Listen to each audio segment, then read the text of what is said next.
திமுக திருப்பி ஜெயிக்க போகுது. கேப்டன் அவர்களுக்கு சரக்கு சாராயம் அடிக்கிறாரு குடிக்கிறாருன்ட்டு ஜெயிச்சானுங்க. விஜய் அவர்களுக்கு இல்லீகல் அஃபேர், அதை வச்சு ஜெயிக்க போறாங்க. விஜயனுக்கு இதுக்கு மேல முட்டு கொடுக்க முடியாது. இதுக்கு மேல எப்படி முட்டு கொடுக்க முடியும்? கொஞ்ச நேரம் சும்மா இருந்த அப்படின்னு சொல்லிட்டு முட்டு கொடுக்க முடியாதுன்னு பேசுறாங்களே, அவங்க ஐடிக்குள்ள எல்லாம் போய் பார்த்தா எதையுமே முட்டு கொடுக்கல. எல்லாருமே கண்டென்ட் பைத்தியங்க.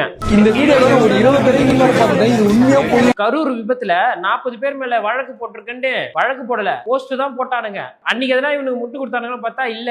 விஜய் அவர்களுக்கு முட்டு கொடுத்து கேஸ் வாங்கினதுன்னா பிசி சேனல் நாங்க, சரத் ப்ரோ, அதுக்கப்புறம் ஜெரால்டு இவங்கெல்லாம் கேஸ் வாங்கியிருக்கோம். இவனுக்கு என்னத்த முட்டு கொடுத்துறா நேத்துல இருந்து இதுக்கு மேல முட்டு கொடுக்க முடியாது, இதுக்கு மேல முட்டு கொடுக்க முடியாதுன்னு சொல்றாங்கன்னு தெரியல. அப்படி என்னடா நீ முட்டு கொடுத்து அரசாங்கத்தை எடுத்து பேசிட்ட? கள்ளசாராய மரணத்தை எடுத்து என்ன பேசுனியா? வேங்கைவில் பிரச்சனை அரசாங்கத்தை எடுத்து எதுனா பேசுனியா? லாக்அப் மரணங்களை எடுத்து இந்த தமிழக அரசாங்கத்தை பார்த்து எதுனா நாக்கப் கொடுக்குற மாதிரி 4 கேள்வி கேட்டியா அப்படின்னு கேட்டா ஒண்ணுமே பண்ணல.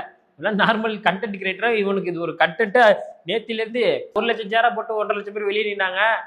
பெரும் பருந்து மாதிரி அண்ணனுக்கு இதுக்கு மேல முட்டு கொடுக்க முடியாது, அண்ணனுக்கு இதுக்கு மேல முட்டு கொடுக்க முடியாதுன்னு சொல்லிட்டு போட்டு தள்ளுறானுங்க கண்டென்ட் பைத்தியவங்க.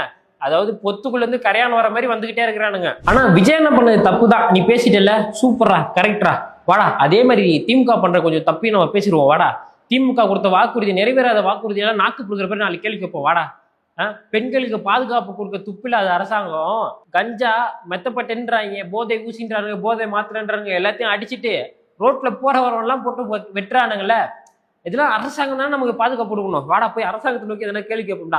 விஜய் என்ன தப்பு பண்ணா நியாயம் கேட்டல, வா நம்ம அரசாங்கத்தை நோக்கி கேள்வி கேட்போம் அப்படின்னா ப்ரோ அதெல்லாம் பேசி யார் ப்ரோ ஷூ அடி வாங்குறது அப்படின்னு வானுங்க. இதுலயும் ஒருபடி மேல போய் இந்த 200 ரூபா ஊப்பிகள் சங்கீதா அக்காவுக்கு நியாயம் வாங்கி தரப்போறோம் நாங்க. ஏன்டா தூய்மை பணியாளர்கள் போராடினாங்களே நியாயம் வாங்கி கொடுத்தீங்களாடா? இடைநிலை ஆசிரியர்கள் போராடினாங்களே நியாயம் வாங்கி கொடுத்தீங்களாடா? செவிலியர்கள் போராடினாங்களே நியாயம் வாங்கி கொடுத்தீங்களாடா? அங்காடி ஊழலில் போராட்டங்கள் நியாயம் வாங்கி கொடுத்தீங்களாடா?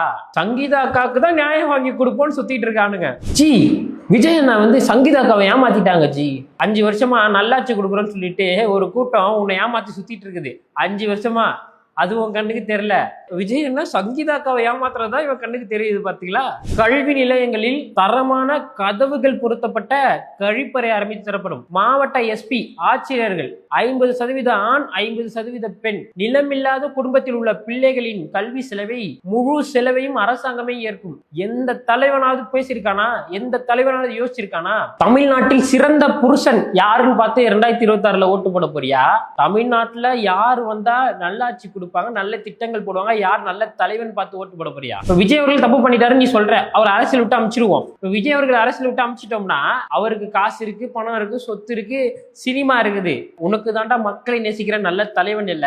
இந்த மாதிரி திரிஷாவும் விஜயும் இந்த மாதிரி கல்யாணத்துக்கு ஒன்னா போனாங்கன்ட்டு ரோட்ல போற சாதாரண மக்கள்கிட்ட போய் கேள்வி கேட்டா அதுக்கு என்ன இப்பன்னு சொல்லிட்டு கடந்து போயிடுவாங்க. இவன் எதுக்கு பூதகரமா ஆக்குறானா? அது ஒரு அரசியல். அது கூட தெரியாம இதுக்கு மேல முட்டு கொடுக்கணும், இதுக்கு மேல உன்னை முட்டு கொடுக்கவே சொல்லலையே. உனக்கு யாரு முட்டு கொடுக்க சொன்னா?